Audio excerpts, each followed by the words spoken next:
Please rise as the chief guest has arrived.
A very warm good evening to each and every one of you. We extend our heartiest welcome to our distinguished chief guest, our respected principal, the esteemed members of our executive board, honored guests, faculty members, and the wonderful delegates from across the country. Since its founding in 2012, the Mayo College Girls' School Model United Nations has continuously inspired young minds to shape a better tomorrow. Today, we stand at a truly special milestone, the 14th edition of MCGS MUN, a conference that has year after year called upon the next generation of leaders to harness the power of dialogue, embrace diverse perspectives, and build the path toward a more just and harmonious world. This year, that calling takes on an even deeper dimension. Vis omnium, power contested by all. Our theme this year invites every delegate in this room to confront an era of subtle, pervasive, and often invisible tensions. A quiet yet continuous contest where every actor shapes outcomes. And no power is truly absolute. It is a world where resilience, foresight, and the courage to think critically are not only optional but are essential. MCGS MUN 2026 is your arena. Step into it with purpose, with conviction, and with the collective strength that only genuine dialogue can build. Welcome to MCGS MUN 2026.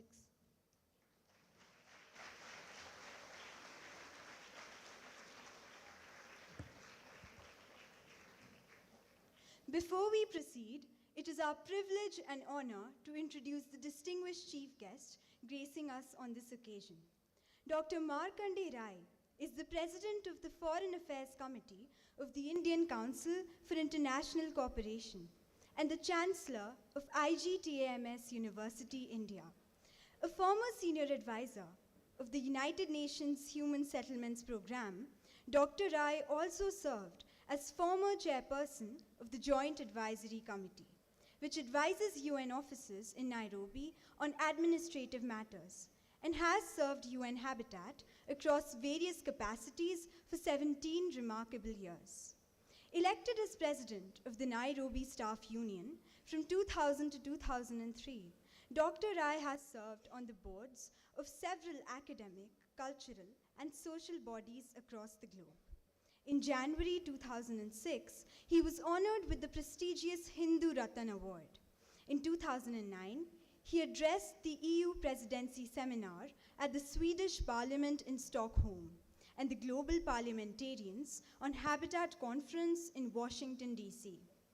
Dr. Rai is a member of the Global Peace Foundation's Global Leadership Council and serves as president of the Global Peace and Development Service Alliance. We are truly privileged to have with us today Dr. Markandeya Rai, Chair of the Indo-Pacific Peace Forum.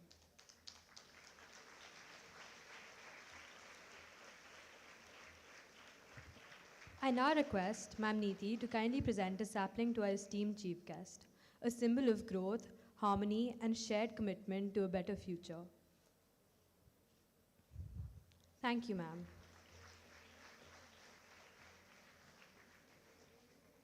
Every auspicious event begins with an invocation to the gods.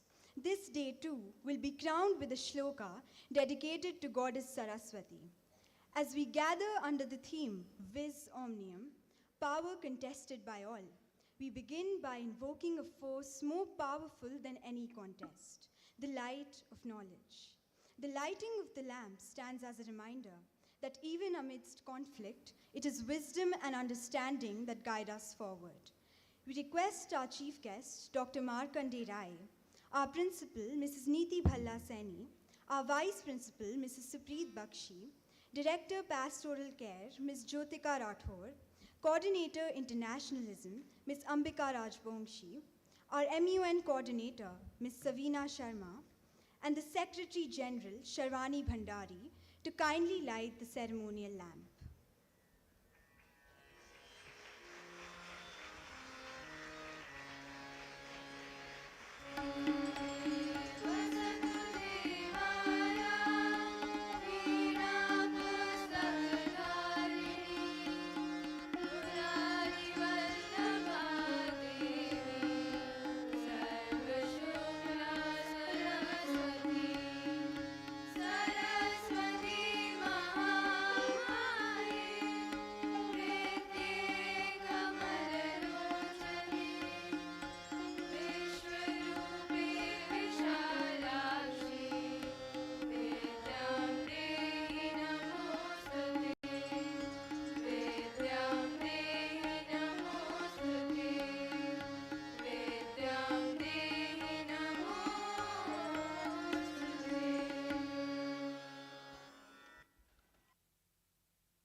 In a conference built on dialogue and diverse voices, harmony becomes our greatest aspiration.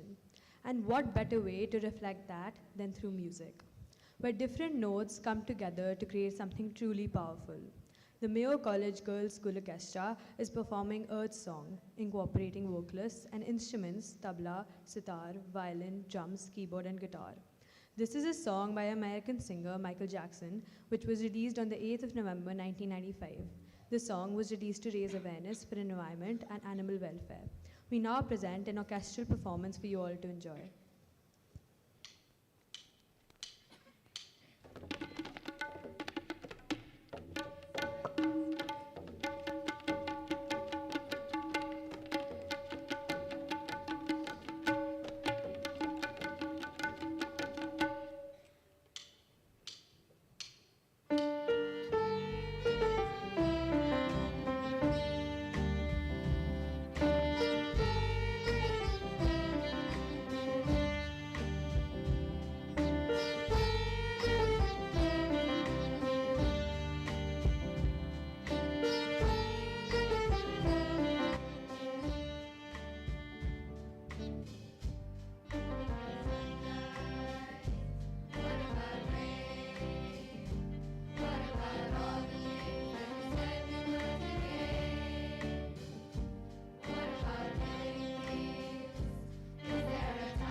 Thank you for that truly captivating performance that brought to life not just music, but a message of reflection, responsibility, and compassion towards our planet and all living beings.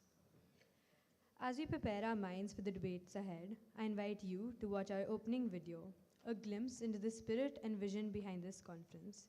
The video captures the essence of MCGS MUN 2026, showcasing its diverse committees engaging with pressing global issues under the theme Vis Omnium, Power Contested by All. It reflects a space where dialogue is not just encouraged, but is essential. As you watch, we invite you to immerse yourselves in the purpose of this conference, to question, to engage, and to contribute meaningfully to the world around you. Let's begin.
It was an inspiring vision indeed.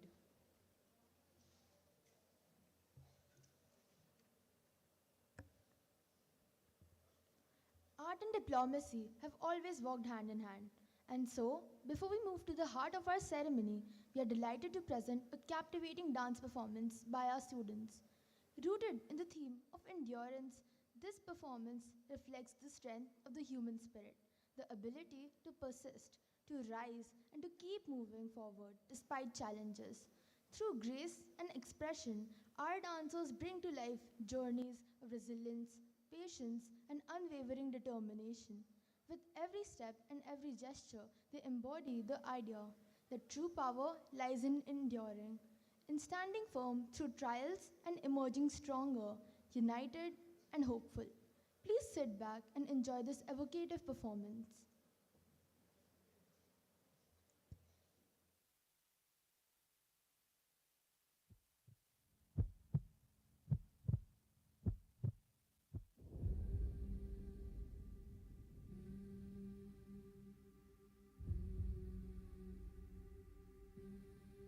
Thought I couldn't breathe without you by inhaling. Thought I couldn't see without your perfect vision.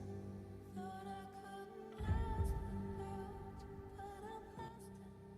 Thought that I would die without you, but I'm living. Thought that I would fade without you, but I'm on top. Thought it would be over by now, but it won't stop. Thought that I would self-destruct, but I'm still here. Living in my years to come, still gonna be here.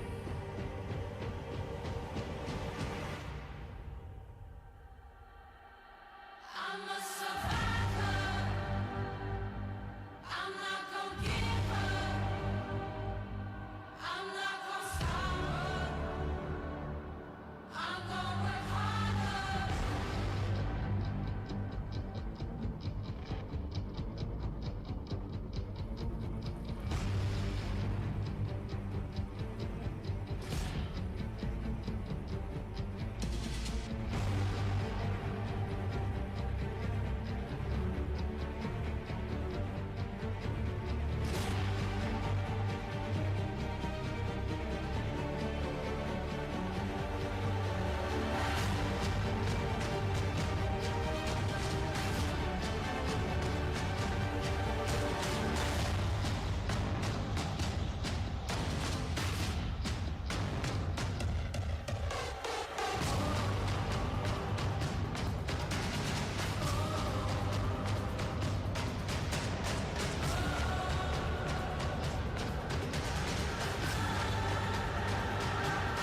I'm a survivor. I'm not gonna give up. I'm not gonna stop.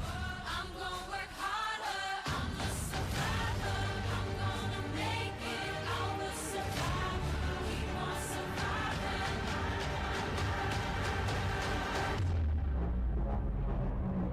I'm a survivor. I'm not gonna give up. I'm not gonna stop. I'm gonna work harder.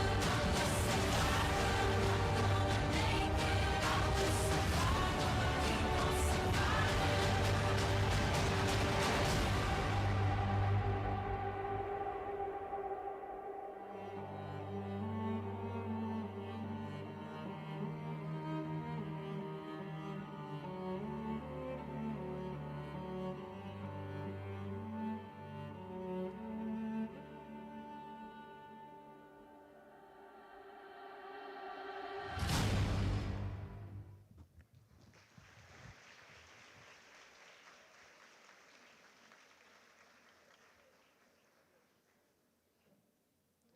Thank you for their heartfelt performance, a stunning portrayal of strength and emotion that touched the soul and stirred the spirit. It is moments like these that remind us of profound impact that art has in our hearts and minds. May I now request Dr. Rai and Ma'am Neeti to kindly take their seats on the stage.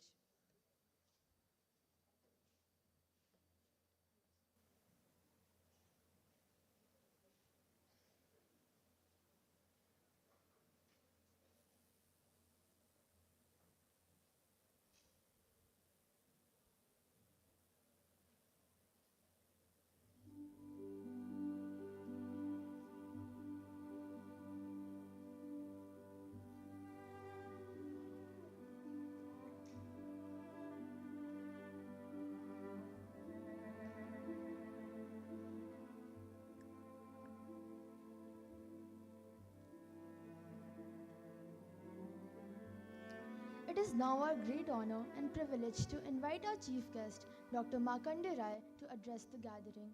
His decades of service with the United Nations and his tireless commitment to peace and global development makes him uniquely positioned to inspire the next generation of diplomats assembled in this hall today.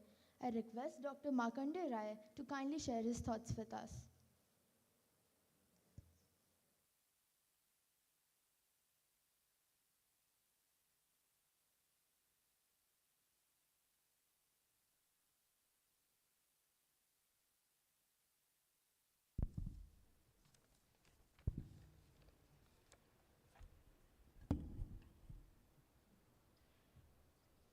Good afternoon.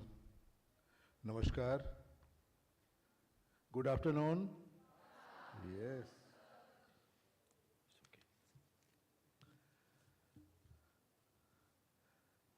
Today is great day.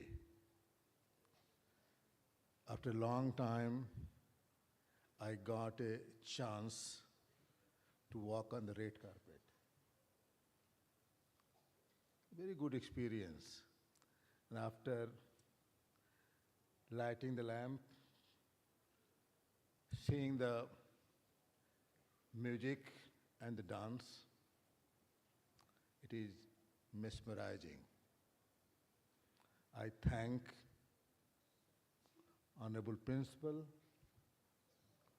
whole management, and the organizer of this event, and giving me this chance to be here with the young people of this college for a very noble cause of Model United Nations. Let me begin my speech saying that खुदी को कर बुलंद इतना खुदा बंदे से ये पूछे बता तेरी रजा क्या है. As today I thought after seeing these young students of this college and the faculty members under the leadership of Honorable Principal, that time is not away when the youth will ask and they will be asked, what you want. Time has come. Everybody knows that India is a very young country. Median age is 19 years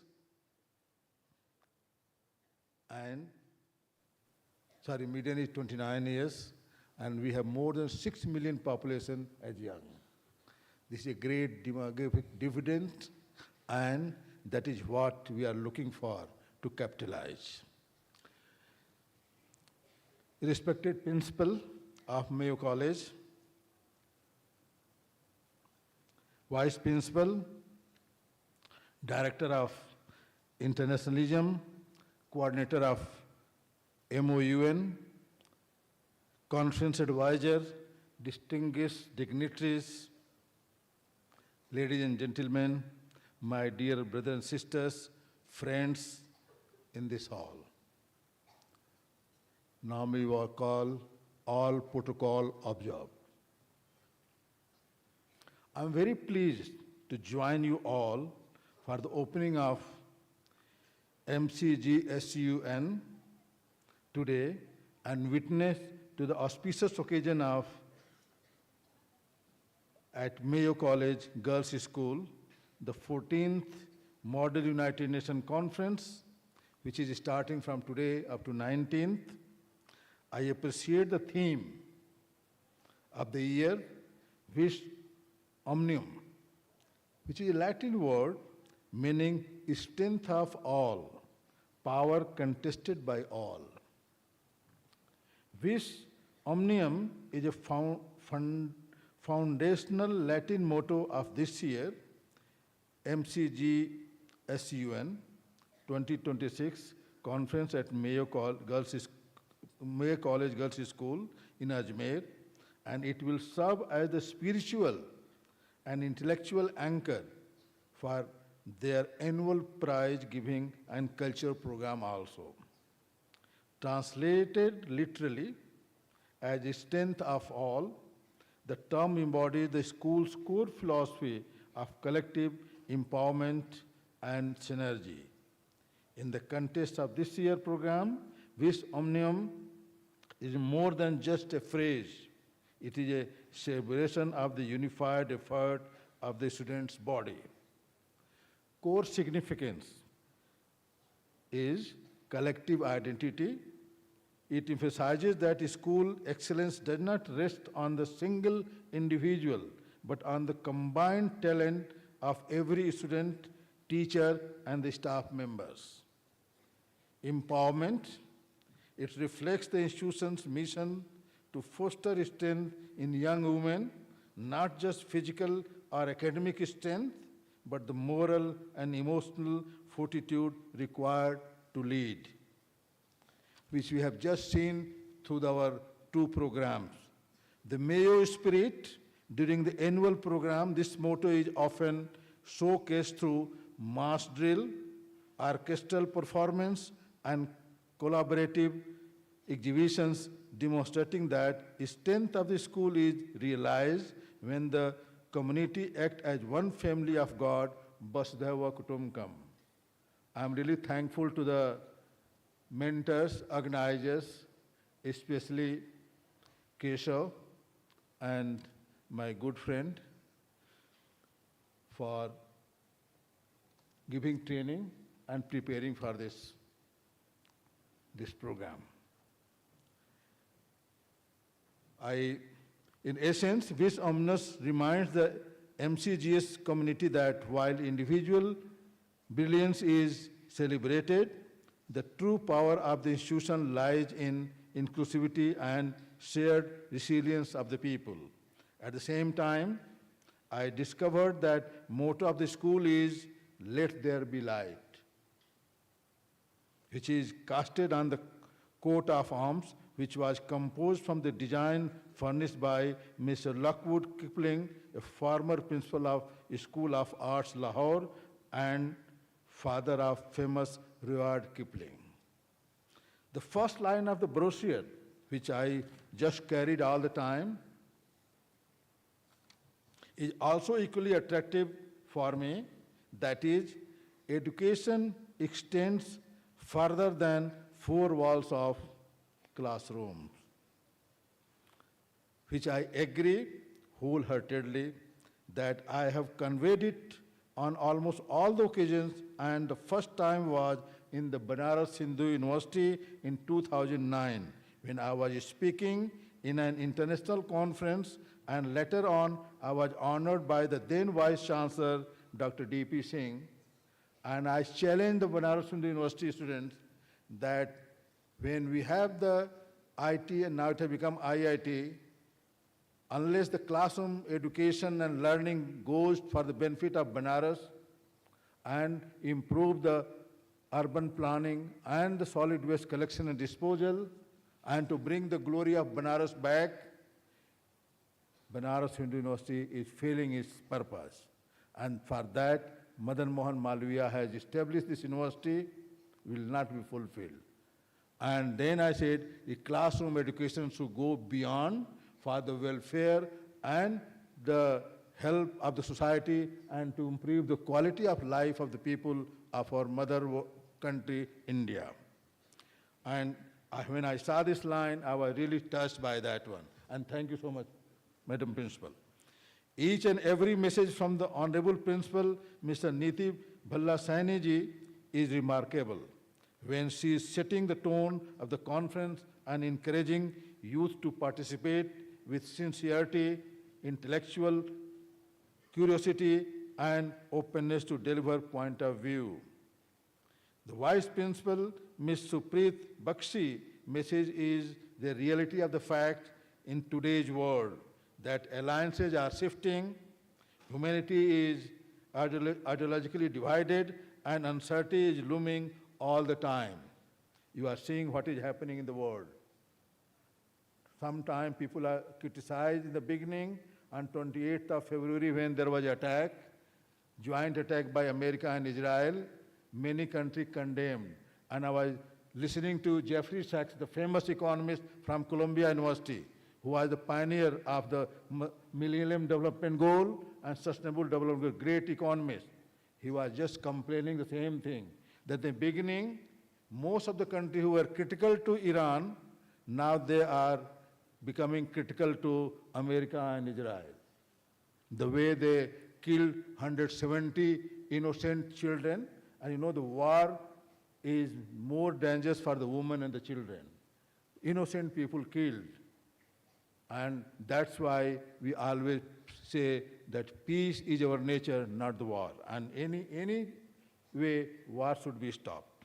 And that is what message we have to give from MUN also, no war. And that is for which UN was created after the Second World War, that last century has seen 2 world wars, and there was a lot of loss of life and property. And for that one, on 24th of October, UN was created that there should not be Third World War.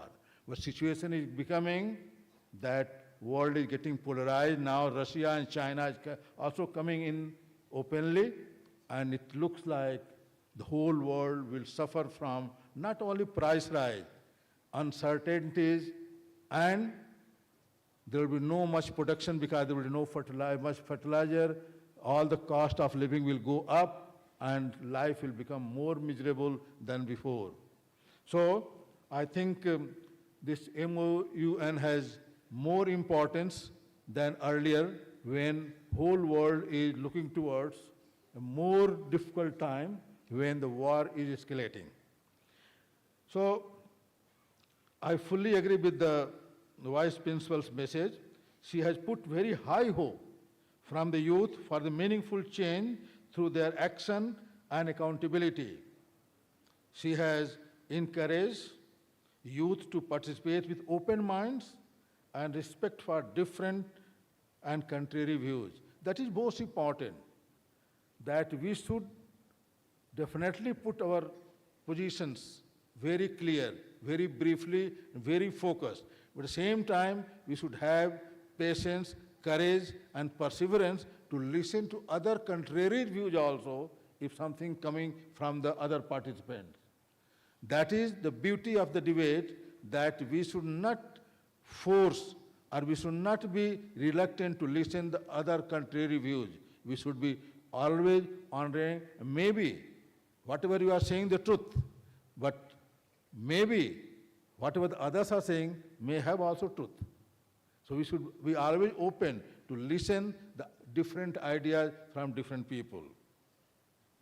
She has encouraged youth to participate with open mind and respect for different and contrary views, which is very important for this session. I hope you all participants shall accept this challenge. This is a message to all the participants who are participating this time. I have the same belief. Youth are our hope and inspiration.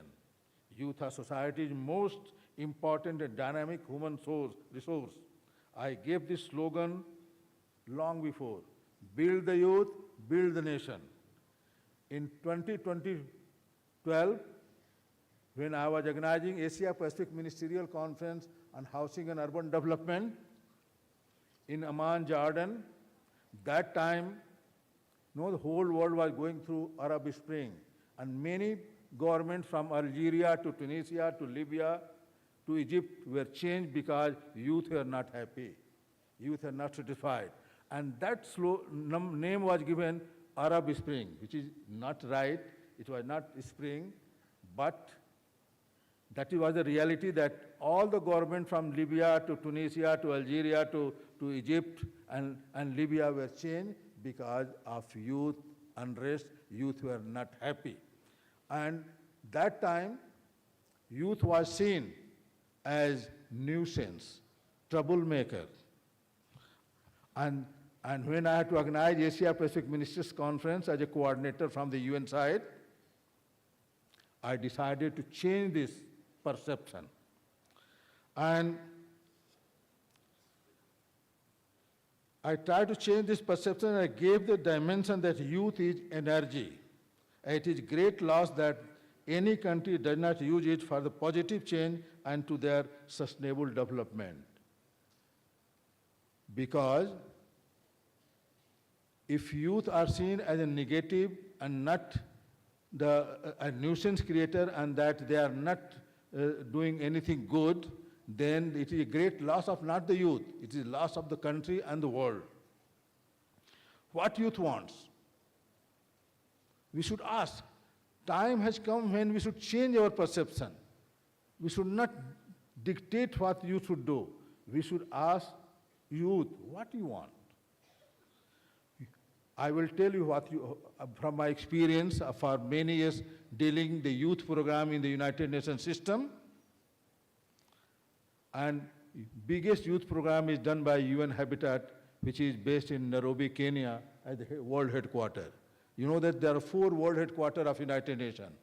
I think all of the youth know it. Yes? Yes.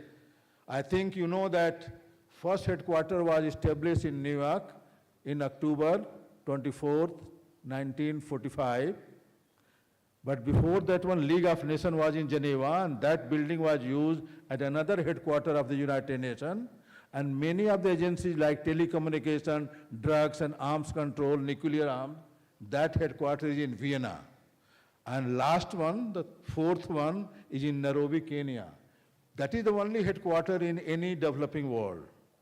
And you'll be pleased to know that that headquarters was about to settle in Delhi.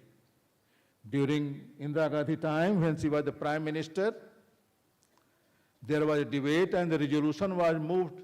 You should see that one. Resolution was moved in the General Assembly that environment program and human settlement programs, which is the both two sides of the same coin, and there was a lot of destruction of property and housing was done in Second World War. So 2 agency headquarters was expected to be set up in New Delhi. And Egypt was the country who moved that resolution. But Indira Gandhi was very generous. Kenya was the newly independent country in 1963, and Kenyatta was the first president of that country. Indira Gandhi gifted, I'm underlining, Indira Gandhi gifted that headquarters to Nairobi, Kenya.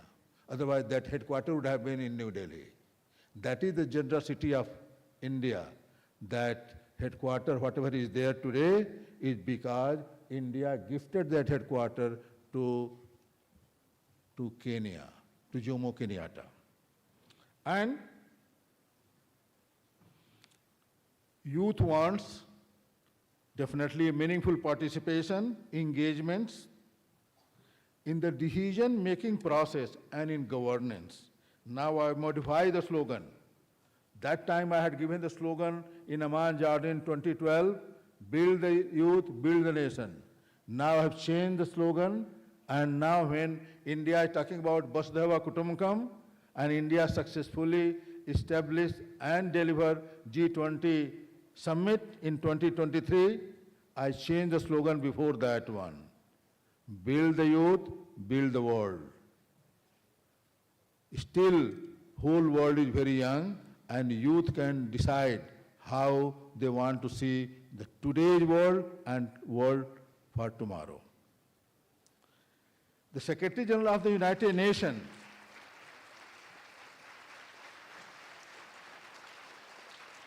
thank you. The current Secretary General of the United Nations has realized it long before. Mr. Kofi Annan, you must be remembering, most successful, if I say, not because I was very close to him. The Kofi Annan was the best Secretary General in my belief and in my mind. Coming from the cadre of United Nations, from lowest post, from Ghana, from P2, which is the lowest post in the professional service of United Nations, he claimed up to letter of Secretary General. And he was the only Secretary General who came from the system. Very rarely, most time they are politicians. At moment, Antoine Guterres was the Prime Minister of Portugal.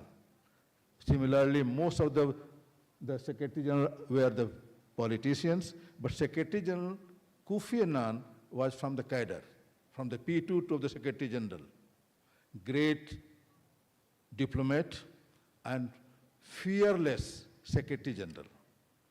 Kofi Annan time, and also during Ban Ki-moon time, who succeeded, or later on, in 2012, also gave utmost respect to the youth agenda, and UN Secretary General in why our youth was appointed. Mr. Antonio Guterres apologized to the youth on behalf of our generation. Don't I apologize to my generation, but I simply say that whatever the problem is, our generation has created that. Global warming, we are responsible. Climate change, we are responsible. All the wars and what is happening, our generation is responsible. So only hope is, and that is what Antonio Guterres said in Barcelona when he had third Ocean Conference, and he apologized to the youth for the mistake our generation has done, for the mistakes our generation has damaged to the Mother Earth, and for the mistake our generation has done to create all sort of compartmentalization, division, polarizations, and all sort of problems which has been created in the world is our generation. So our generation should accept, and on behalf of our generation, Antonio Guterres apologized in Barcelona to the youth that only hope is the youth, and they are the one who will change the whole scenario and make this world to live today and for the coming generation of tomorrow. So, clap to the young people for yourself.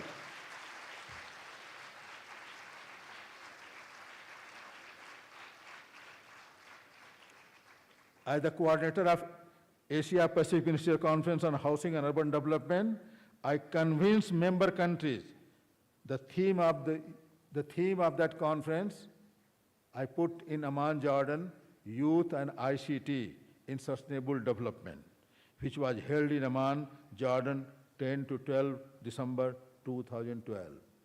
And I proved to the whole world that youth is energy, youth is power, and we should not see them in a negative way. Rather, we should respect their views, opinion, and we should take them more seriously in the decision-making process and achieving the sustainable development goals, which is just only 4 years left. We are in 2026, and the slogan of sustainable development goal is no one should be left behind. We were very much dependent on the government in Millennium Development Goal. What happened? Failed. We couldn't achieve about 8 goals, none of them were achieved by any of the country. Sustainable Development Goal has 17 goals and 169 targets. Most of the country, because of Corona, because of the war, we are behind. It is time when we should not depend only on the government, because it is not the only responsibility of the government to change the world. Because the preamble of Charter of the United Nations, which I have brought to Madam to give for the library of this, wherever I go, I carry Charter in my pocket. So I have brought some books and the Charter of United Nations also for the library of this. And the first line of the Charter says, we the people of United Nations. Means everybody is United Nations. That's why when I was the president of the UN staff at Nairobi headquarters, I gave the slogan, UN is you. Everybody is United Nations. All 8.4 billion population can't go to the headquarters to address the issues and problems. That's why we send our representative Prime Minister or President to represent us. In Model United Nations also, we can't send all the young people to the UN and New York to tell what the youth thinks to the General Assembly. That's why we organize Model United Nations. But this should not stop here. This process should continue. And after selecting the best speakers and orators, we should send the resolution to the Secretary General of the United Nations and the President of Economic and Social Council.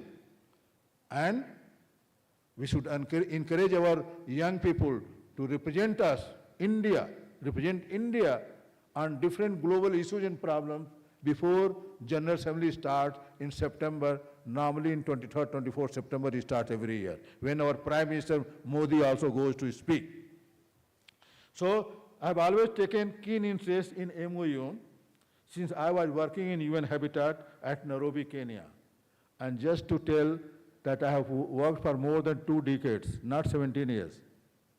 That was maybe old from somewhere. I have the silver medal from UN Habitat for more than 22 years, few months.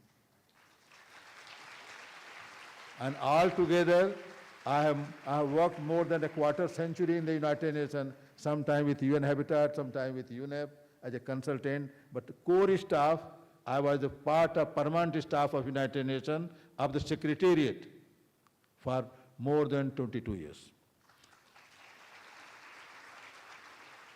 So I had very keen interest from the beginning because I was dealing with the youth program. And I told you that UN Habitat has the biggest youth program in the whole UN system. And I was very much keen because I always think that I am the young. I am among you. Because I like teaching. I never became a diplomat. I'm still a teacher. Teacher is always a student. Madam will agree with me. Teacher is always a student. You give examination of semester in few months' time. We give examination every day in front of our students. We prepare ourselves, and that's why teacher is always young, because he or she is learning every day. He has to keep abreast with the new researches, new studies, and to refresh also with what is happening around. And that's why teacher is always young, teacher is always a student. And there's a very thin line between student and the teacher. You may become teacher, but teacher is always student whole life because he is giving examination in front of their children, their students, every day, every moment, every hour. When they go to lecture you, they have to prepare for that one, and they have to test and wait that whatever I am telling is true, nothing less than the truth. So, I have keen interest because of some other regions also. Kenya taking care of the youth program because I gave serious thought on what youth thinks about various global problems and issues. I listen to them very carefully. I respect them also. I always prefer to ask youth what they think and what is the best possible solution to any problems in their mind to make this world a better place to live for a current and future generation. They are leader of not tomorrow, they are leader of today. They know more things maybe perhaps than us. They are more exposed because of media, because of communication methodologies, because of Google and other search engines. They are not the student of 20th century. Students of today are more conversant, more knowledgeable, more articulate than many of us in our generation. I have a special connection with MUN. That is very personal, I will tell you. Today I will reveal in front of you why I like MUN. I have a special connection with MUN because I got my daughter-in-law due to it. You can surprise how I got my daughter-in-law due to MUN. My son, I have only one son, he's in the US, he likes US. He's an aeronautical scientist from Embry-Riddle Aeronautical University, which is one of the most expensive and best university in the world for aeronautical sciences. And he works with the NASA, that is about 25 kilometers or 25 miles away from NASA, and most of the rocket designing is done by Emery Riddle. So he wanted to go to space and he got admission there. So I had no option except to get him study there. And from the beginning when he was in school, he was participating in Model United Nations. So when he went to the university, he asked my permission. Dad, shall I still continue? And he got his wife in MUN.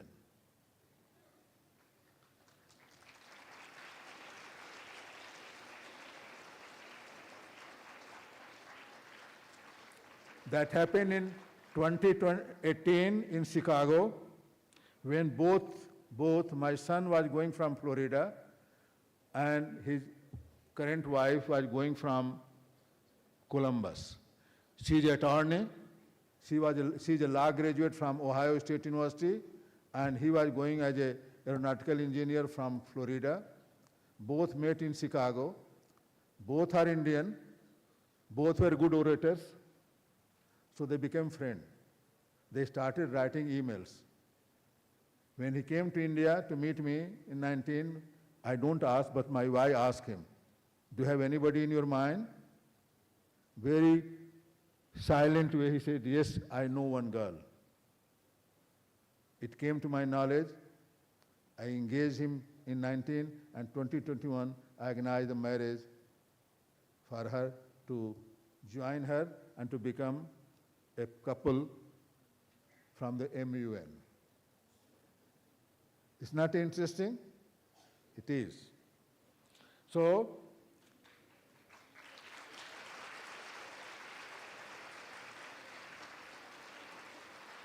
connection was simple because both were very good speakers. Among most of the speakers, my daughter is also from India, from Lucknow.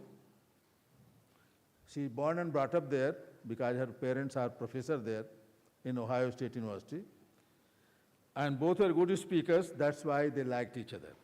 Finally, arranged their engagement in 19 and their marriage ceremony was 2021 on 2nd October in Cincinnati. In an Indian way of their arranged marriage, it was possible to assemble for a ceremony in Columbus during Corona time because there was no restriction of assembly in Ohio State, whereas India, it was not possible to assemble more than 50 people. So I traveled there and I did it everything. So you can see that how I am emotionally touched with MUN.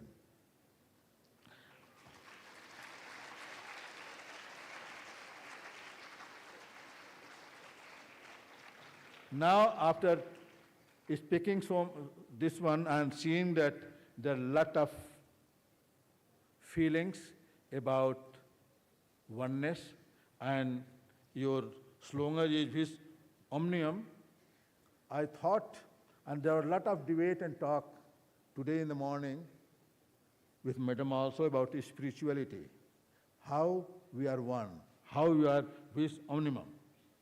And I recite one sloka from Taittiriya Upanishad that will, I'm sure you will like it. It says like this, and that is very close to our theme, that's why I chose it.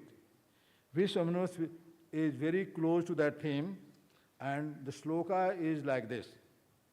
Om Sahana Bhavatu Sahano Bhunattu Sahaviryam Karvave Tejasvina Badhitamastu Ma Vidvishavave. Om Shanti, Shanti, Shanti. I have to tell the meaning also, isn't it? It says, Om, you know, Om is a formless God. You can say Big Bang also, whatever the sound was. And Om is when there is no form of God, you can call anything. It says that may divine protect us. Om Sahana Bhavat means we are coming together. When we are talking about Vasudhaiva Kutumbakam, we are talking about vis omnium, we are saying that we are praying that we are coming together. May the divine protect us. May he nurses us both. May our study be vigorous. and fruitful. You all are a student, and that is what you want, that your studies should be vigorous and fruitful. May we not hate others, because most important slogan today's world is love for all, hatred for none. That is the only slogan will protect us and to make Vasudhaiva Kutumbakam, when you think that everybody belongs to you. In the same vein, India hosted, you all remember, G20 summit in 2023, 9th to 10th September in New Delhi, in Bharat Mandapam. And theme was Vasudhaiva Kutumbakam, one earth, one family, one future. We may have different race, we may have different color, we may have different ethnicity, religion, and belief, but the message of oneness will strengthen us, and this is the only mantra that our survival too.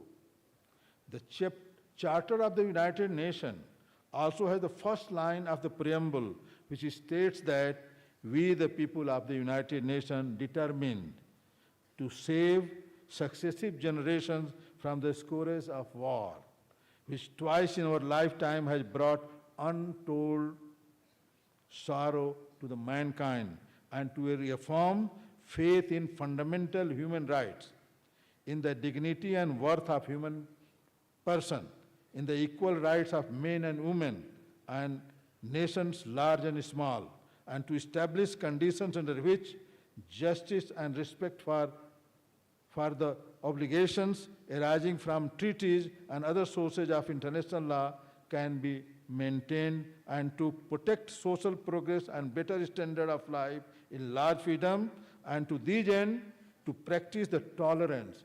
I say that time tolerance was very good word, but I say nowadays I say acceptance. Tolerance is sometimes you are managing, but when you start accepting people the way they are, then you become more comfortable. So tolerance, social progress, and better standard of life in large freedom. And for these ends, to practice tolerance and together in peace with another as good neighbors, and unite our strength to maintain international peace and security, and to ensure by acceptance of principles and institutions method that armed forces shall not be used save in the common interest, and to employ international machinery to promotion of economic, social advancements of all people. And that's why this time slogan for the Sustainable Development Goal is no one should be left behind. If any person in any corner of the world is hungry, suffering from any pain, you can't remain peaceful. And we were talking about the boundary from the West. Many problems, global problems, don't know the boundary, like Corona. Corona was not knowing the boundary. Everybody was suffering from the same thing when war comes out, when the poverty comes, when the terrorism comes, don't think that it knows any boundary. Even pollution does not know the boundary. Many of the global problems issues do not know the boundary. Boundary is our artificial creation, and it is boundaryless. So we have to combine our efforts to accomplish this aim. And there's a line, very good line written on the wall of on the front of the United Nations headquarters in New York. And I like that one. That is also from the Bible, from Isaiah 2.4, but it is a message to the young people. And the line I will quote, they shall beat their swords into plowshares. They shall beat their swords into plowshares and their spears into pruning hooks. Nation shall not lift up swords against nation, neither shall they learn war anymore. This is from the Bible, Isaiah 2.4, and Michak also 4.3 from the Old Testament. And there is a monument also in the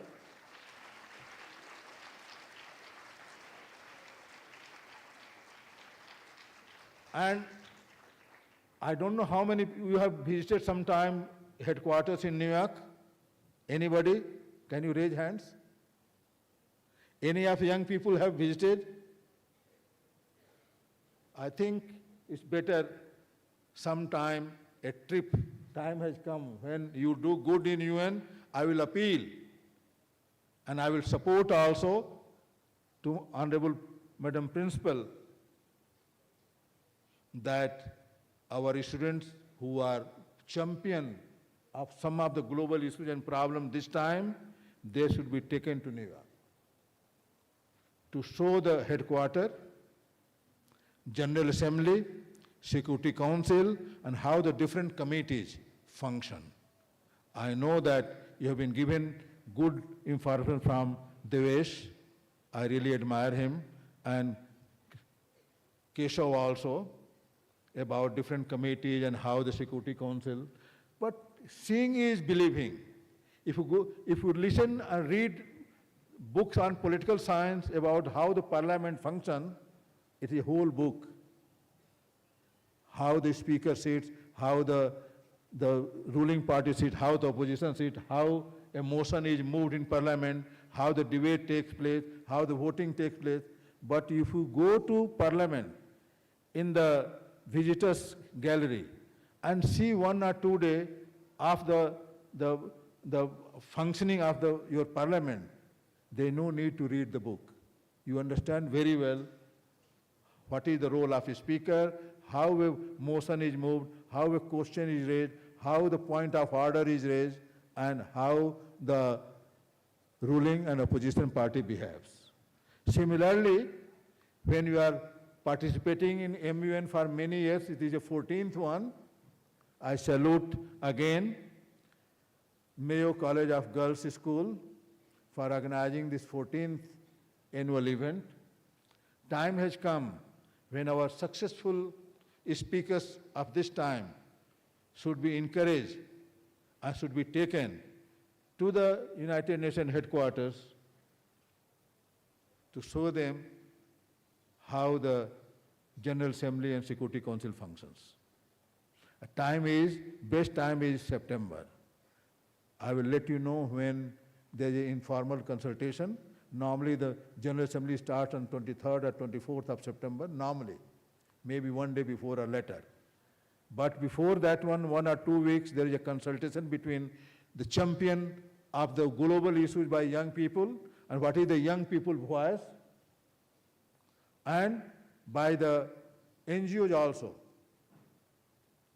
Like Alliance of Civilization is the NGO which coordinates with other NGOs. They are invited to the General Assembly to tell what they think about the global issues and problems. And that way, our young people will think how important they are and how their voices are heard by the global leaders to champion and to implement those issues and problems in the light of the suggestions by the young people.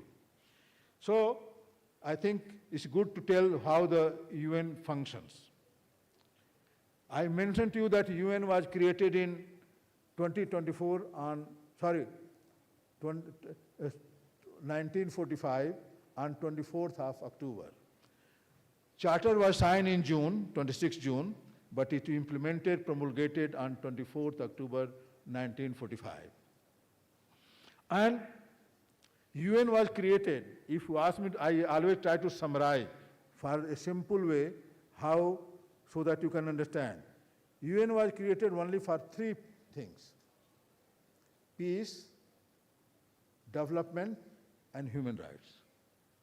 Protection of human rights, peace, and that time there was no word sustainable development. Sustainable development came later on. That time, UN was created in 1945 that there should not be Third World War anymore, and to stop from the suffering of the war which whole world has suffered. Second thing is, peace can't come without development, development can't come without peace. So development is other side of the coin. And third is, tripods should be tripod, 3 pillars of United Nations. Third is human rights, very important. And main organs of United Nations are, you must have seen and you must have heard, General Assembly, where the member states send their representatives, limited number of representatives, not more than 5-6 people. The General Assembly is a parliament, global parliament, where all the debates come. So when the head of the state in the beginning, he speaks about the global issues and problems and their personal problems. Personal means their country problems and what are they encountering the problem with the neighboring countries and other countries in solving their problems. And what they expect from the world to address the issues and problems which they are going through. And how they can help the world also to address the problem and issue through their resources.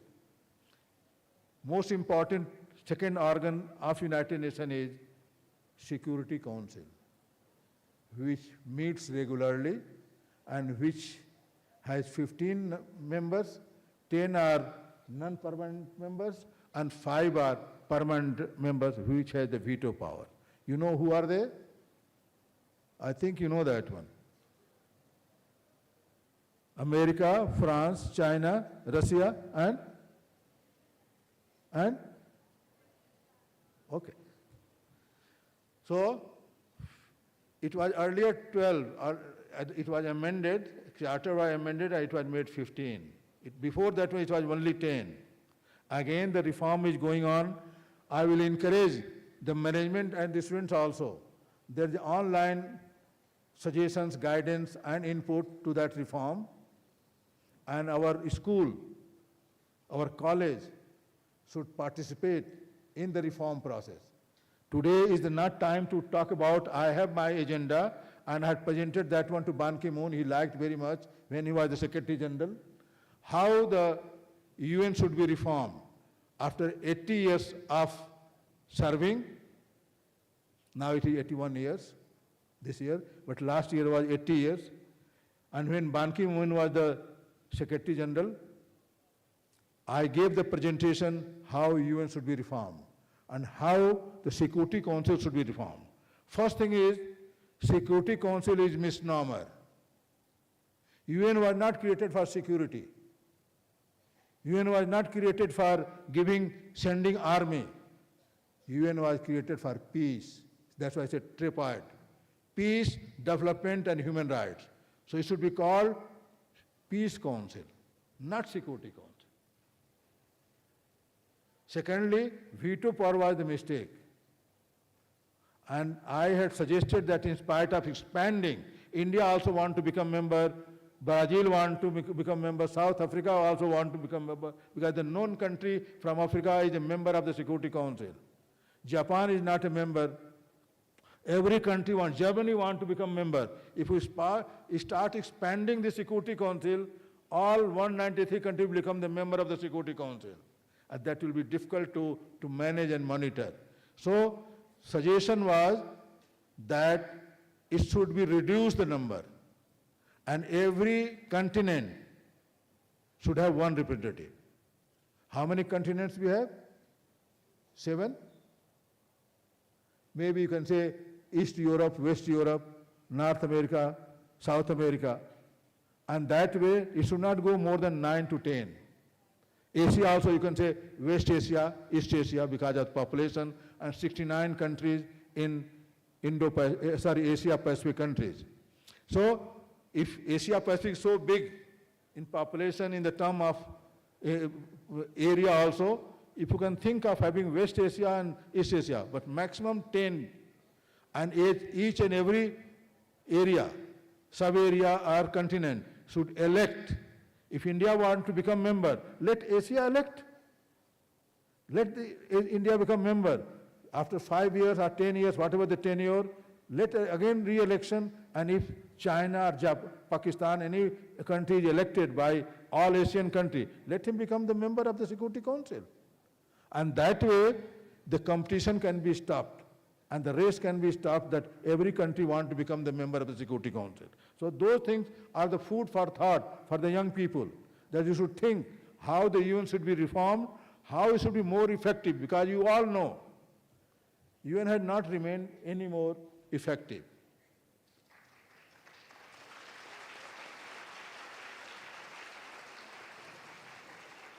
UN is not anymore effective because it is the politics of the big countries and the powerful country to make it a lame duck. They attack on some country, they don't need any resolution from the Security Council. They do whatever they like in the world. They decide about the world order also without going to the UN and the Security Council. If Israel attacks on Lebanon, they don't want UN to take role. If there is a genocide in Africa, they don't want to Security Council to send army there, peacekeeping force there. They want to control those things. Even Kofi Annan was given very tough time by America when Bush was about to contest election for the second term. And you know, normally election takes place in October in US. And oath is taken in the first week of January by the new president. When the General Assembly started in September, Junior Bush has already attacked on Iraq against Saddam Hussein. And he gave the message to the whole world that Saddam Hussein is a big threat to the world. He has chemical, biological, all the weapons on the mobile truck. He took Tony Blair also from UK and all the people, even India. Chandrasekharji was the Prime Minister. Saddam Hussein was our good friend. He always supported India in Kashmir issue. But America, because they control media, they gave the message that Saddam Hussein is a great monster. And Bush attacked Saddam Hussein without any consultation, without any prior resolution by the Security Council. Kofi Annan did the mistake. When the General Assembly started on 23rd or 24th of September, Secretary General gave a statement that attack was illegal. It was never had approval from the Security Council. That is the 100% truth. He narrated the truth. But what happened? In October election, Bush manipulated the Catholic churches, and he won again second term. He seized computer of Kofi Annan. He put many inquiries against him. He put John Bolton as the representative of America in UN. He became the UN ambassador in USA ambassador in UN, and he harassed Kofi Annan like anything till he retired.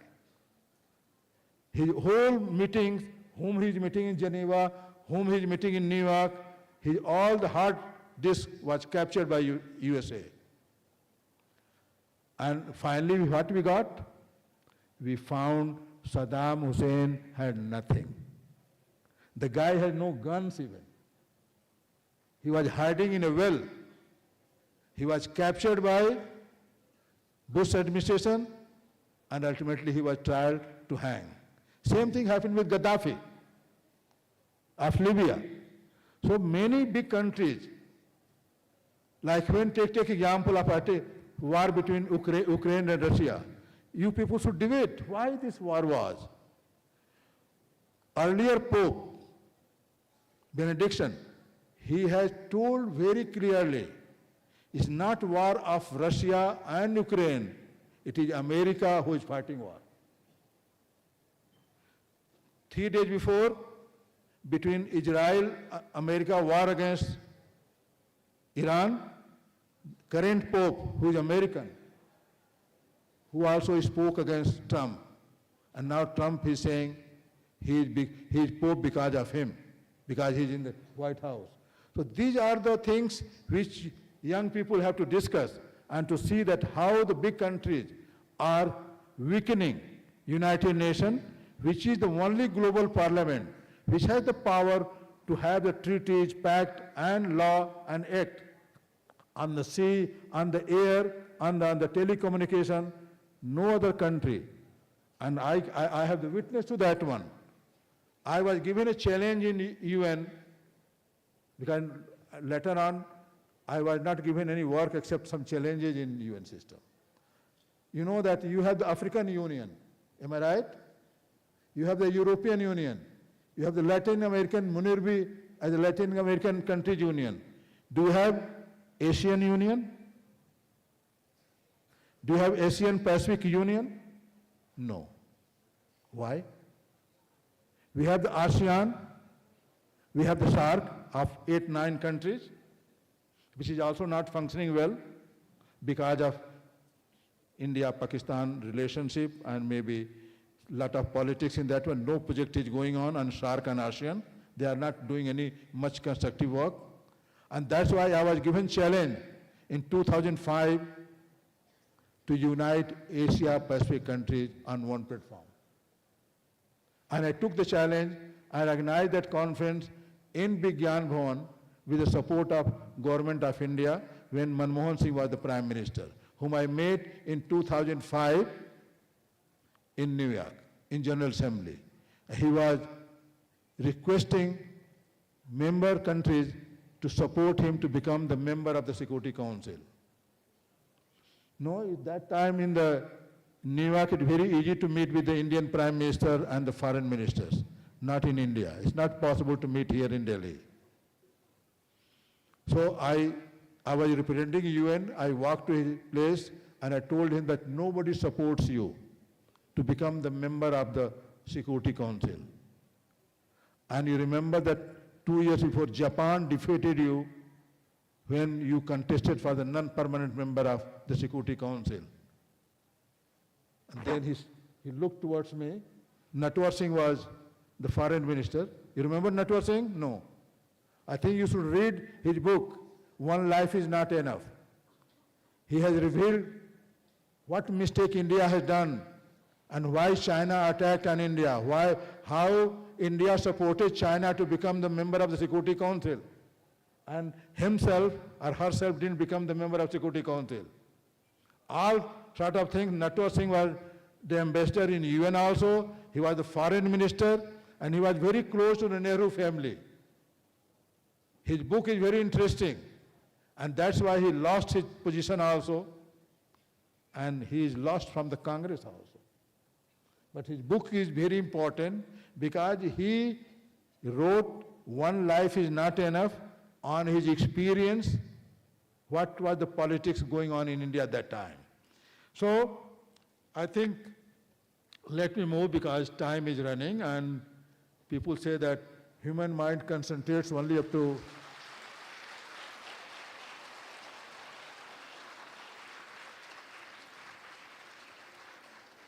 human mind concentrates up to maximum 7 minutes to 9 minutes. After that, it is very difficult to concentrate. That's why in the UN and many of the international forums, speakers are given maximum time 3 to 7 minutes. Knowing fully that human mind can't concentrate on any issue more than 7 minutes, maximum to 9 minutes. But we had the people like Fidel Castro from Cuba. He used to speak in the General Assembly more than an hour. Chavez from Colombia, he used to speak more than an hour. People were laughing, joking, but they used to speak. So I should not become that way. I should just summarize very soon, and if there is any question, I will love to.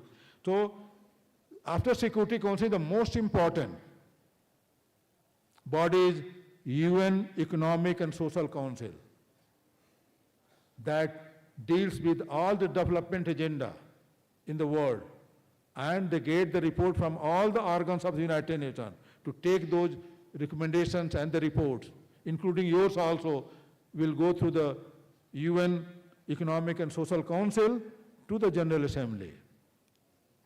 And good thing is, very good friend of ours is the President of Economic and Social Council at the moment.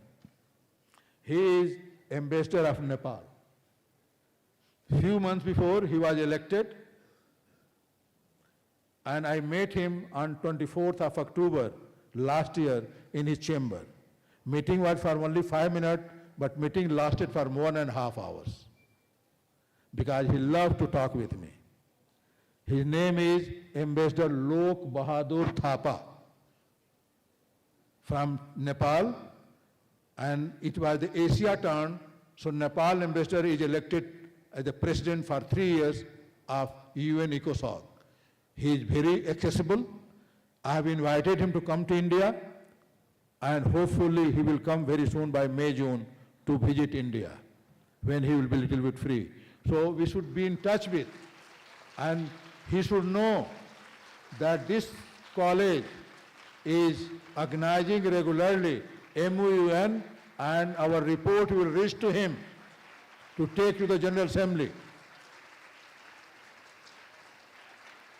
Rather, I will make sure that he comes on my invitation to New Delhi. He should come to Ajmer. He should come to Ajmer to speak to the students and teachers of this college.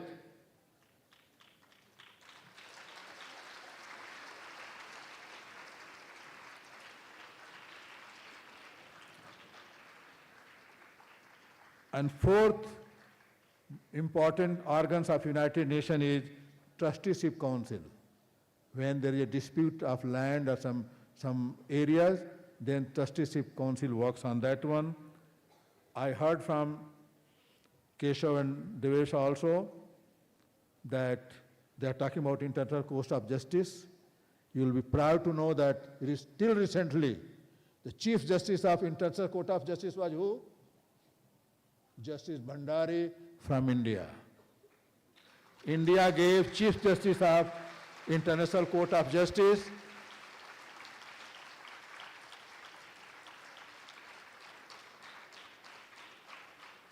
and I have honor to meet with him also. Last year also, before going to US, I was in Hague for one week, and I am really proud that Justice Bhandari has made a very good name for India as a Chief Justice of International Court of Justice.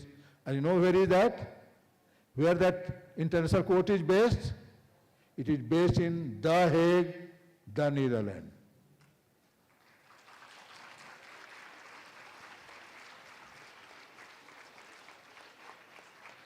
And last but not least, the last organ, all these things can't function, can't be delivered effectively unless there is a secretariat.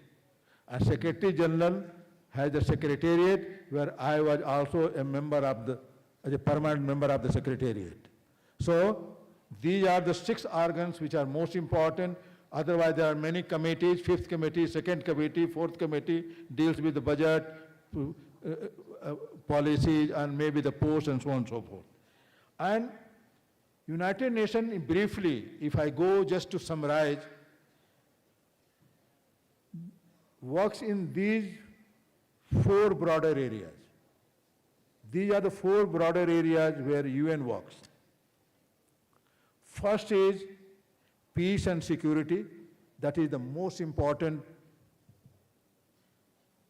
area where UN was created and UN works. How to promote peace and security all over the world. Second is economic and social development, because peace and development are 2 sides of the same coin. Third is human rights and humanitarian affairs. And last but not least, 4th is international law.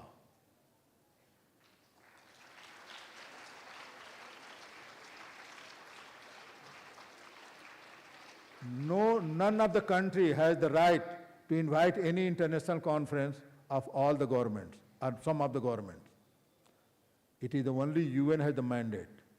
And that's why when I was organizing the first Asia Pacific Ministers Conference in New Delhi, India government has some feeling that they can invite.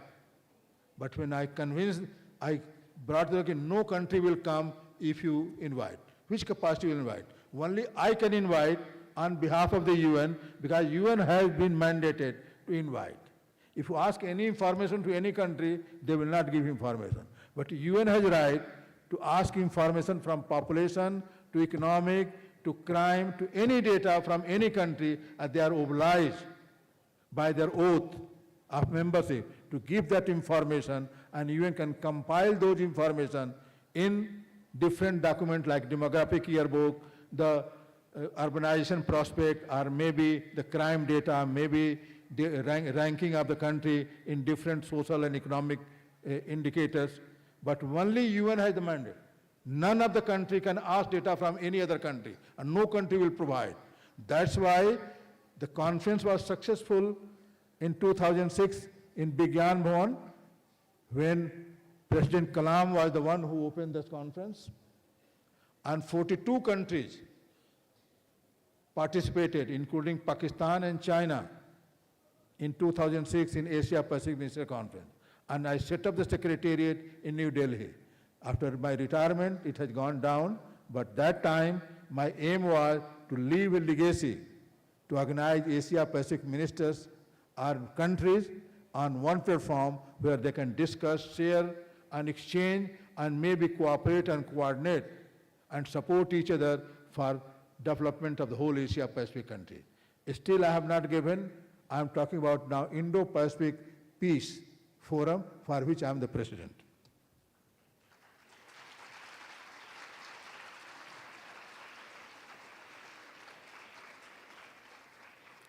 So Model United Nations is one of the most popular way to learn about United Nations. I fully agree with you.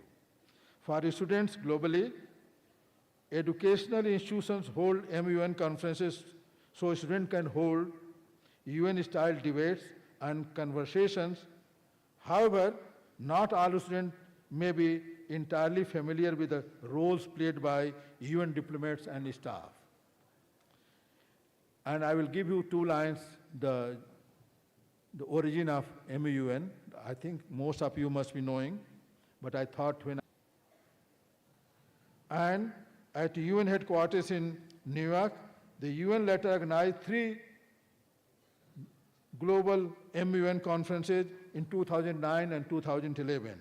These 3 conferences laid the new rules and procedures, which I think Devesh and Keshav may have already shared with you, rules and procedures of MUN, and new approach for conducting MUN conferences. I'm sure the organizers and the participants students are familiar with these terms and procedures of MUN simulations. First is how to draft a proposal. I will not go in details, but I want to touch on that one as my prime responsibility when I have been invited here. First is how to draft a proposal. Second is how to initiate a debate. Third is how to make negotiations. And fourth is how to draft a resolution. There is a certain way of drafting a resolution, recalling from the history, affirming the support and conversation, and then coming to the main, what you want to convey and to make the resolution. And last but not least, outline problems, debate and resolutions in 1 or 2 maximum pages, not beyond 3 pages.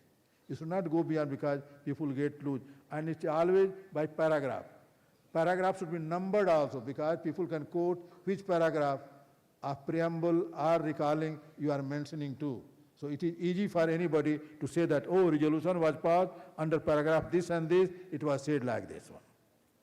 Modern Nations offers young leaders a unique space to examine these shifting power dynamics. Under this year's theme, Vis Omnium, power contested by all, delegates are invited to explore how authorities are exercised, challenges, and redefined across geopolitical, digital, and social domains. The agenda has been carefully designed. I saw the agenda and I saw the presentation of your video also. I fully admire and agree with the organizers and the trainers by DIAS that they have selected very carefully, which reflects the reality where influence is subtle, competition is constant, and legitimacy is continuously negotiated. When we are here in this beautiful campus of Mayo College Girls School for this MCGS MUN 2026 opening ceremony, the Indian Parliament is also debating about make one of the greatest decisions of 21st century, which Madam was talking about, Mahila Samman Bill. This was said by the Prime Minister Modi while addressing a women conference on the Act, the Nari Shakti Vandan Sammelan, which was organized on 13th April in Vigyan Bhavan, New Delhi. And PM Modi graced the occasion. The Prime Minister highlighted the importance of women's empowerment and their vital role in nation building. I will say in world building. I salute Matri Shakti.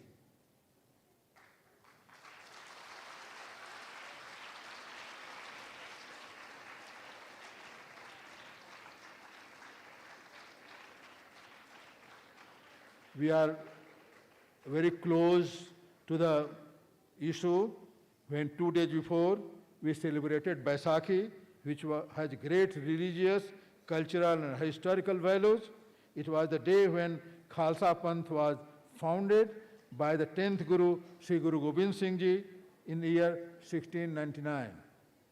This day also represents equality. I am mentioning because of very close to our theme, that this day also represents equality, courage and selflessness. Dr. Baba Sahib Ambedkar Jayanti also coincided with this date of 14th of April. You know, everybody knows about Baba Sahib Baba Sahib Ambedkar. He was the father of our constitution, and he brought all sort of equality, justice in the different paragraph of our constitution. MCGS should contribute in the ongoing reform process, also in the United Nations, especially the Security Council, and how to improve the functioning of, to become more effective in addressing the issues and problems in 21st century, and also to become to the expectations of the member state. So we are beginning MCGS MUN 2006 on a very positive note and wish for very successful deliberation and its fruitful outcomes. I would like to request the participants from my experience in UN system that we should not bring any internal matter of the country to discuss in MOUN. India has done this mistake. Earlier, when we learned from first Prime Minister Pandit Nehru, who sent the Kashmir issue in UN Security Council. That was not the issue justified to send to the Security Council. It was the internal matter of India, and later on you can see that recently for a few years, UN clearly said to the Prime Minister Modi and whoever represents India, this is the internal matter of India, and UN General Assembly should not discuss and consider this issue. Ultimately, Article 370 has been removed, and still the problem of occupied Kashmir is there by Pakistan, which is called POK, and we should not repeat such mistakes of sending to Security Council or to the General Assembly internal matter of the country, because UN General Assembly and Security Council should discuss intergovernmental problems and issues, global issues, law of the sea, law of the air, telecommunication system, all sort of things.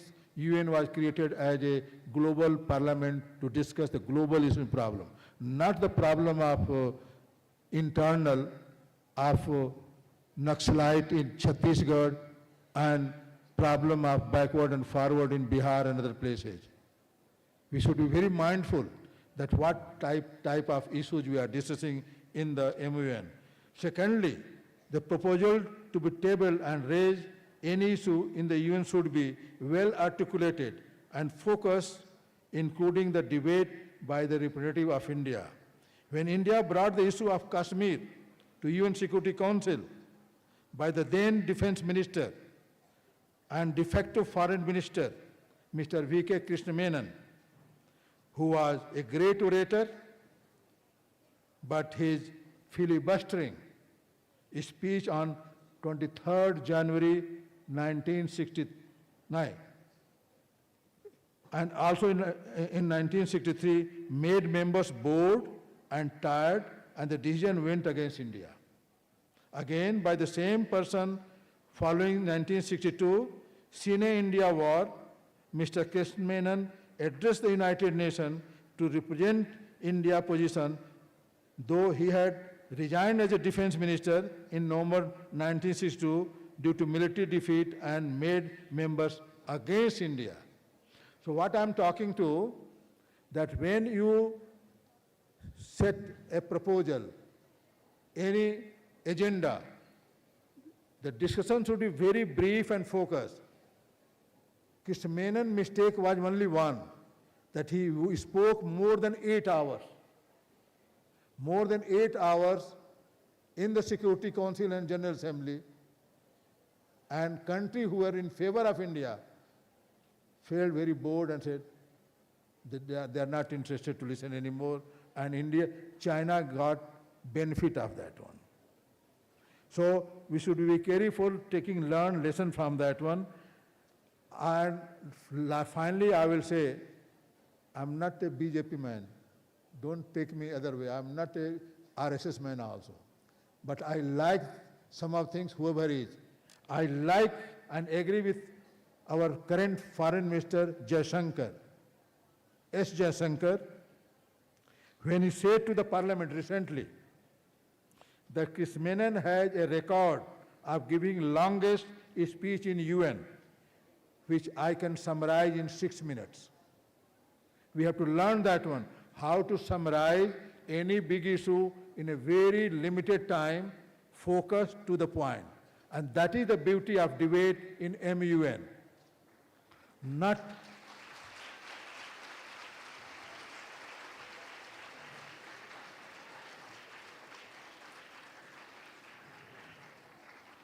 Once again, I thank the management of Mayo College of Girls School, Ajmer, the organizers and the participants, and wish for all the best. I shall look forward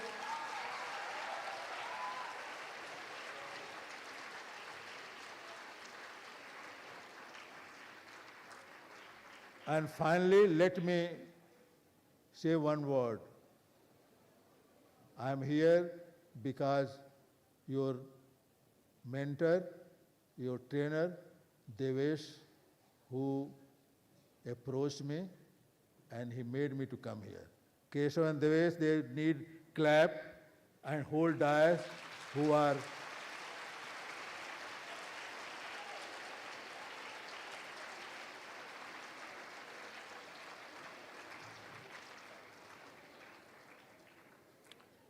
doing a great service, not only to the college, to the entire humanity, when they are transforming the mindset. Let me tell you that I had a debate with Sri Sri Ravi Shankar, the Art of Living Guru, in 2022. And when I got that invitation, I was really surprised that I know him, he may not be knowing me.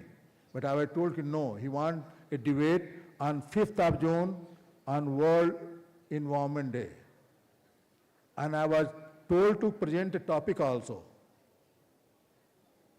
So I gave a topic, advancing human consciousness for protecting environment and peace. He liked it. When debate started, he showed me a lot of videos and his presentation also. When my turn came, I simply gave him a reference of a paper. I think all of you should read that paper. Paper was published in Nature magazine, which is a very authentic magazine to publish any scientific innovations. And the paper was like this. The universe is immaterial. It is conscious and spiritual. Universe is immaterial, it is conscious and spiritual. That paper was published in Nature in 2024. And wave theory also came same time, 1925, which started talking about random behavior, Daiv Yoga, and some power which governs the whole universe, and there is a system.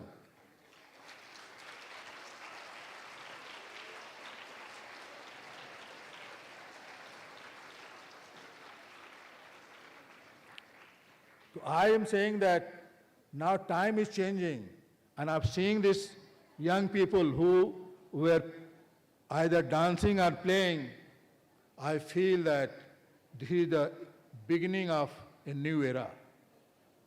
New generation is evolving, and contribution of Keshav and Devesh will be remembered.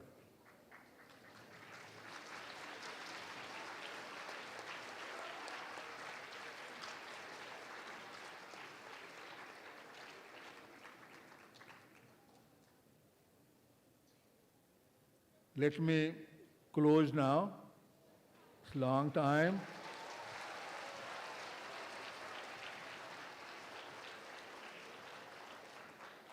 With one couplet which I like and which is very motivational for the young people.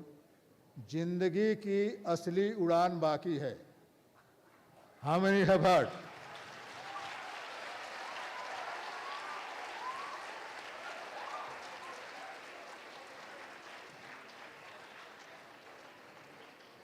जिंदगी की असली उड़ान बाकी है.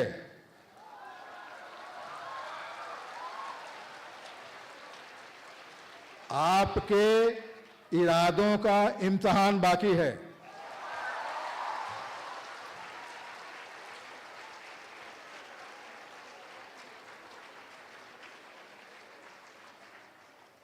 अभी तो नापी है मुट्ठी भर जमीन.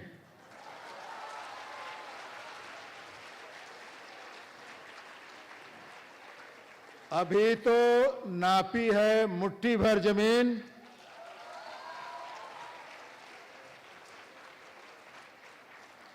आगे सारा आसमान बाकी है.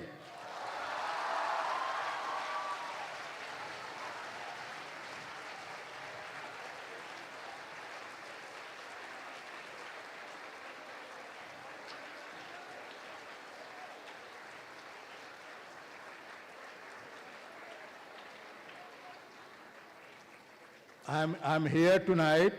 Anybody who has any question, want any clarification, it is my honor and pleasure. But I really enjoyed my coming here.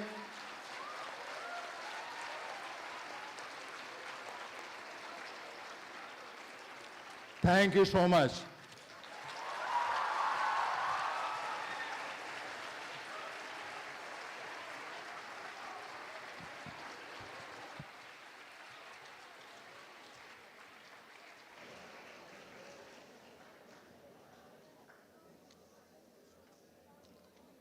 Thank you so very much, Dr. Rai, for those deeply insightful and inspiring words.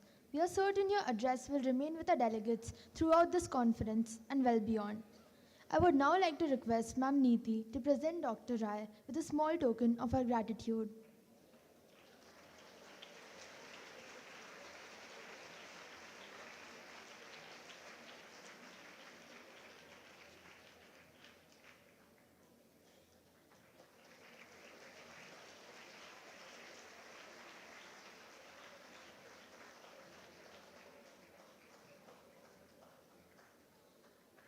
Thank you, ma'am.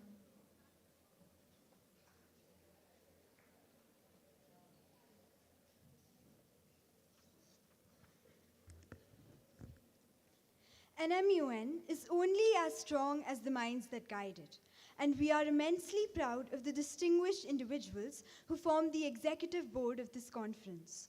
We will now introduce them one by one and request our chief guest, Dr. Rai, to present them with their gavels, the symbol of their authority and responsibility in leading their committees toward meaningful dialogue and resolution. Chairing the United Nations General Assembly, we welcome Ms. Ananya Anandita Patnaik.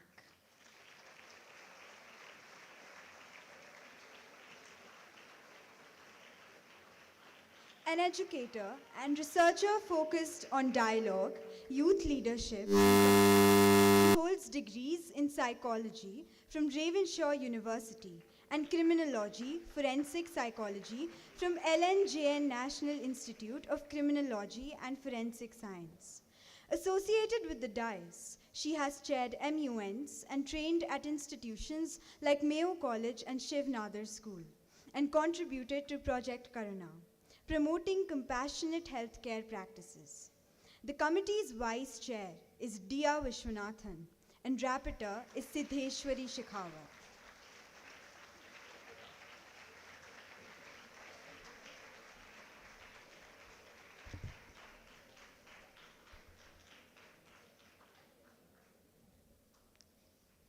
Chairing the United Nations Security Council, we welcome Nitya Arora, an economics graduate from the University of Delhi and currently with the D.E. Shaw Group. She brings over a decade of experience across MUN and debating circuits in India and Asia, having participated in 100+ conferences. A dedicated debate trainer, she has mentored nearly 1,000 students and is passionate about world politics, humanitarian aid, and women's empowerment. The committee's vice chair is Krisha Lahoti, and rapporteur is Ruhab Gupta.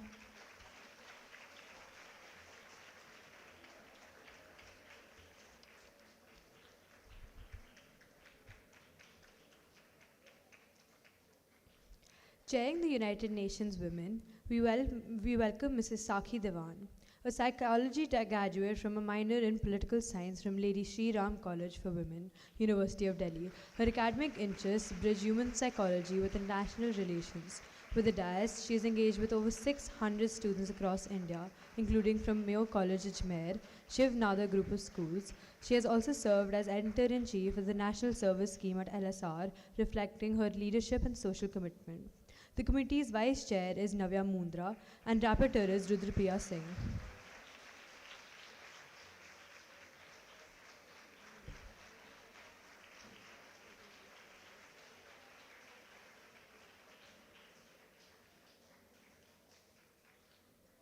Chairing the United Nations Office on Drugs and Crime, we welcome Ms. Ivy Khati, an aspiring law student. With over 7 years in the MUN and debating circuit, Ms. Khati holds a keen interest in international affairs, social issues, and public policy. She's currently engaged in independent research on topics including the legal framework surrounding marital rape and AI liability. Beyond academics, she pursues formal training in Kathak and has a deep affinity for animal welfare. The committee's vice chair is Aditi Bajaj, and rapporteur is Gauri Kumar.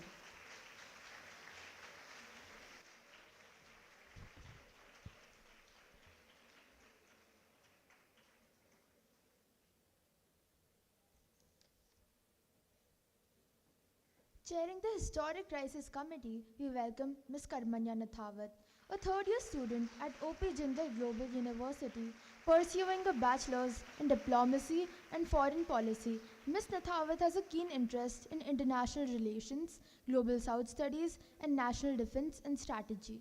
An avid debater, MUNer, and sitarist, she is also an MCGS alumna and served as school captain in 2022 to 2023. She has also served as Deputy Secretary General for the Mayo College Girls' School MUN Conference 2022 with active participation in conferences since 2019. The committee's vice chair is Sara Khanna and rapporteur is Idhar Rathi.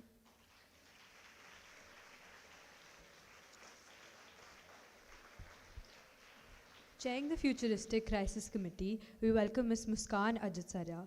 A legal analysis at Clarity Intelligence Incorporation, Ms. Ajitsaria integrates legal acumen with cutting-edge technology. A law graduate from Presidency University, she has published research on discrimination, LGBTQ rights, commercial law, with a recent piece on navigating the intersection, IPR and commercial law.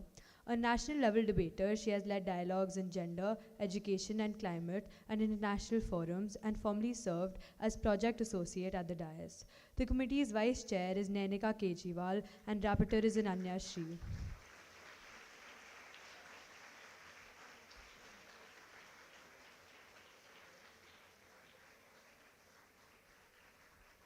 Presiding over the International Court of Justice, we welcome Mr. Kartike Baid. A graduate of a national law university in India, Mr. Baid has actively engaged in research, moot courts, and leadership roles, building a reputation for clarity of thought and analytical depth. Currently associated with the dais, his work lies at the intersection of sustainability, education, and policy, designing programs that develop critical thinking, public speaking, and global awareness among students. The committee's vice chair is Gauri Agarwal, and the rapporteur is Nadar Kaur Sidhu.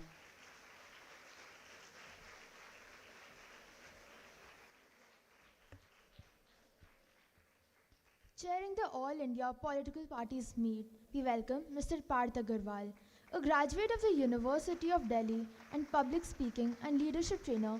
Mr. Agarwal has been associated with the dais for over 3 years.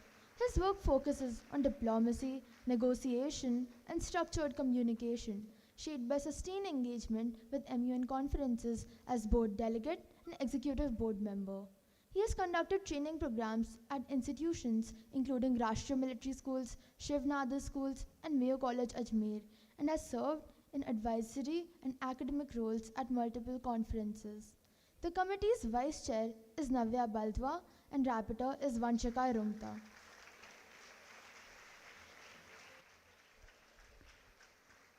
And finally, heading the International Press Corps, we welcome Mr. Harsh Jain, a New Delhi-based lawyer practicing at the Supreme Court of India, the Delhi High Court, and the Electricity Tribunal.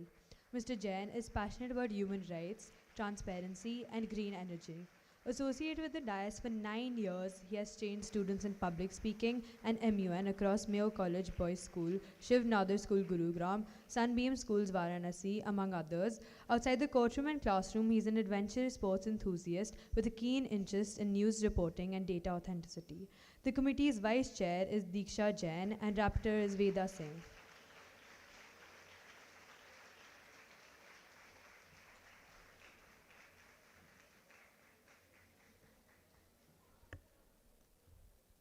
I now request all members of the executive board to kindly join our chief guest and principal for a group photograph.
support, but don't get and don't become slaves to the tools of AI. I know AI is wonderful, makes your work easy, does everything, but what do you do then? So continue to use your own brains. And so these are some of my worry points. And the most exciting thing about this conference is that we will be deliberating from an era of 1947 and to an era of 20, 60, 70, I don't know, 150 years, a century and a half is what you will be talking to each other about.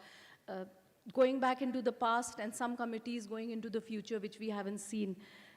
Just a little word of caution, wherever you tread, do remember all the people who did the work in the past and try and become those empowered individuals, the empowered youth who will design that future, because that is in your hands. I agree with Sir that, you know, our generation and the generation before my generation did not preserve the way the planet should have been preserved, and it is in your hands. So I hope that after you finish these 2.5 days of deliberations, 3 days of deliberations, you're able to come out with a clear position paper which may be able to present to the United Nations to say this is what the youth thinks, this is what the youth of India thinks. So here's more power to the youth, here's more power to all of you, but here's more power to your creativity and your thinking.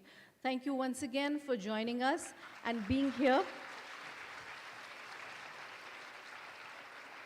And I'm really bad at doing my thanks, but I do want to convey my heartfelt gratitude. I'll do it on the closing as well, Keshav, but I do want to say thank you so much for putting all this together and working with our girls.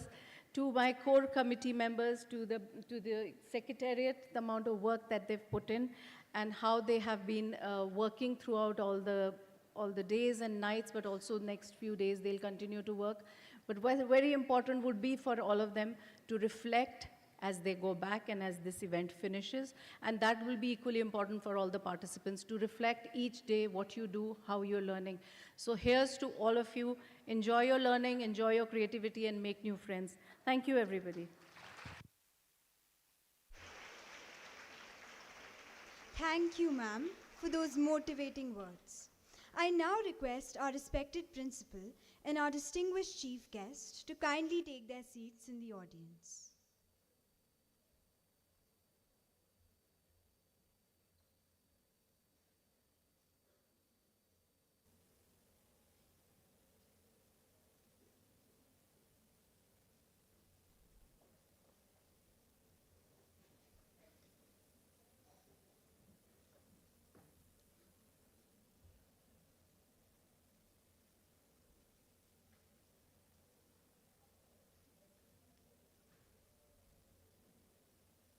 And now, it is my absolute pleasure to invite Sharvani Bhandari, the Secretary General of this conference, to address all of us gathered here today and introduce the Secretariat, the backbone of this conference, without whose tireless effort and dedication, none of this would have been possible.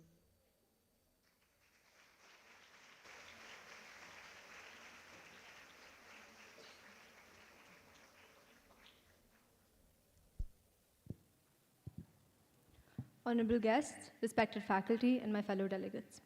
Before I begin, I need everyone to do something. Just for a moment, stop.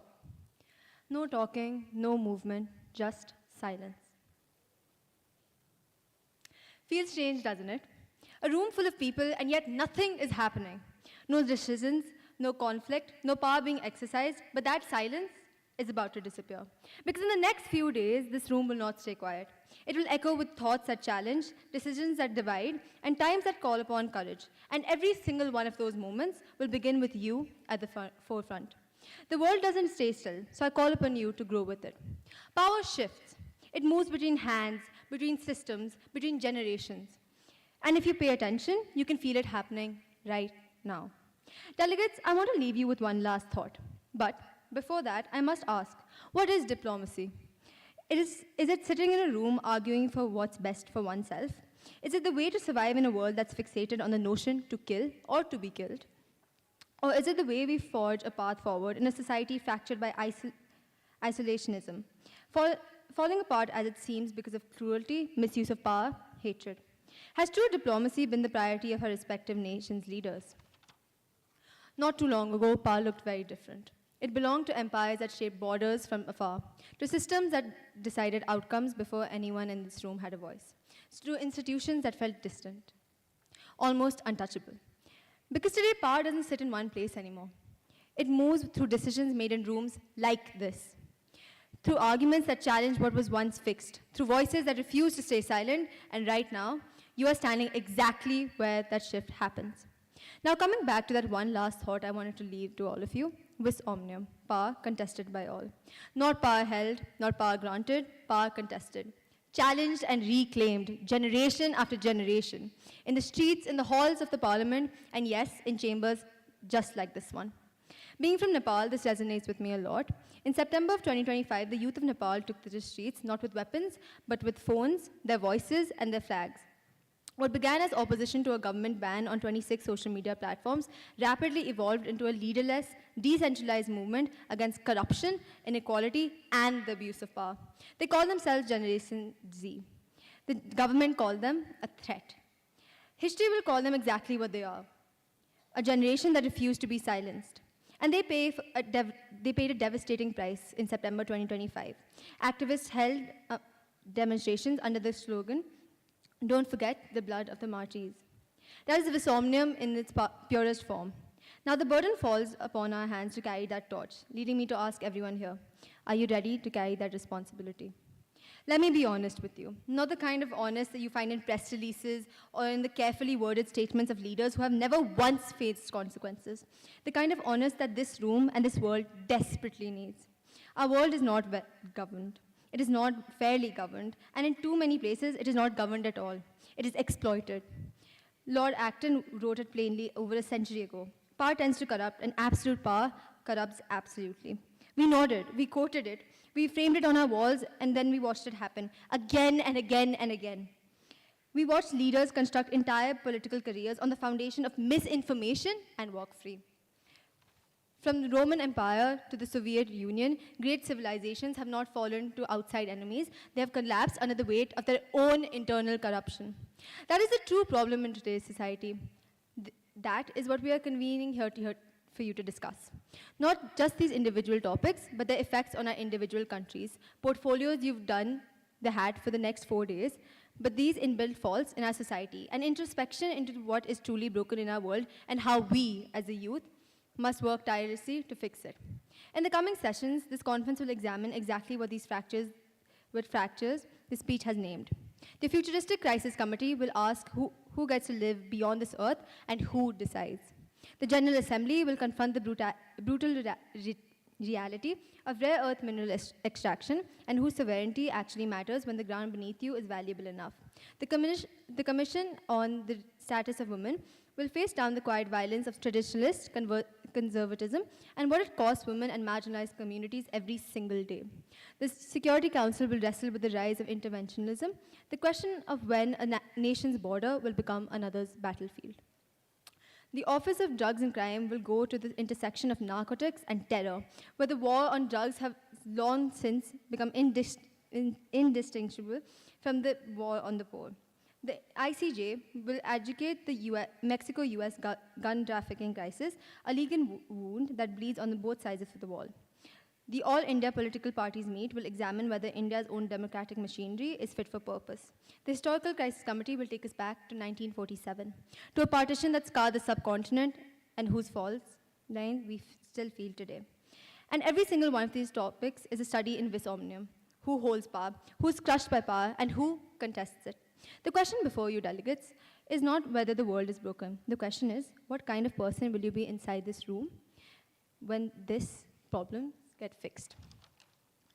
With this, I would like to thank the most important people in this conference who have made this conference happen in such a strong way in the first place. I now introduce you to the Secretariat of MCGS MUN 2026 to 2027 for the 14th edition of Model United Nations, MCGS MUN. And now present before you Shivatmika Nagrat as a Deputy Secretary General.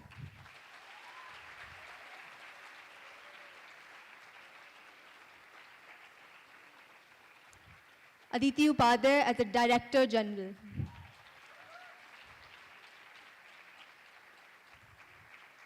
Tanisha Tibrawal as the Director of Delegate Affairs, Kaisha Kandari as the Director of Political Affairs, Navya Jain as the Director of Design and Media,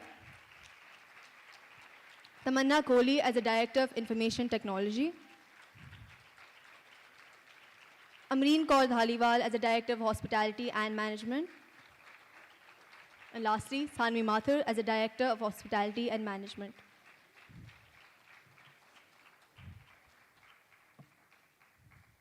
With this, I, Sharwani Bhandari, with the power vested in me as the Secretary General of the 14th edition of Mayo College Girls' School, Model United Nations, hereby declare this conference open.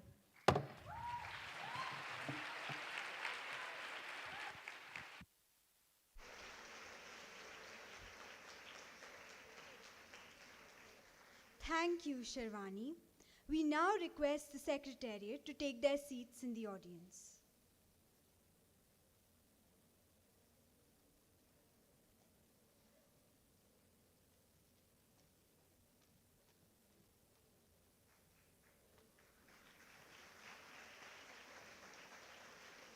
We will now conclude this ceremony with our school song. I request everyone to please rise.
We request all delegates and guests to kindly remain seated as our chief guest and principal make their way out.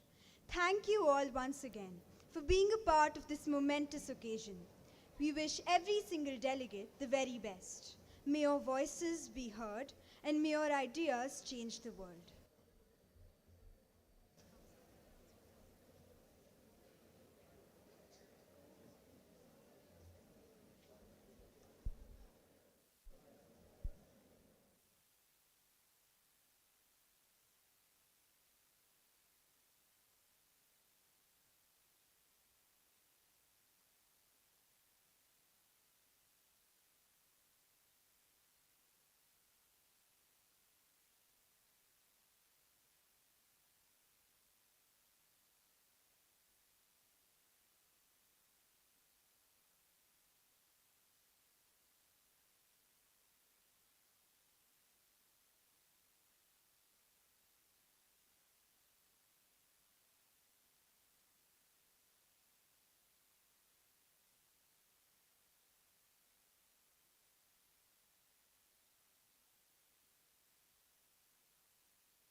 Delegates to please remain seated.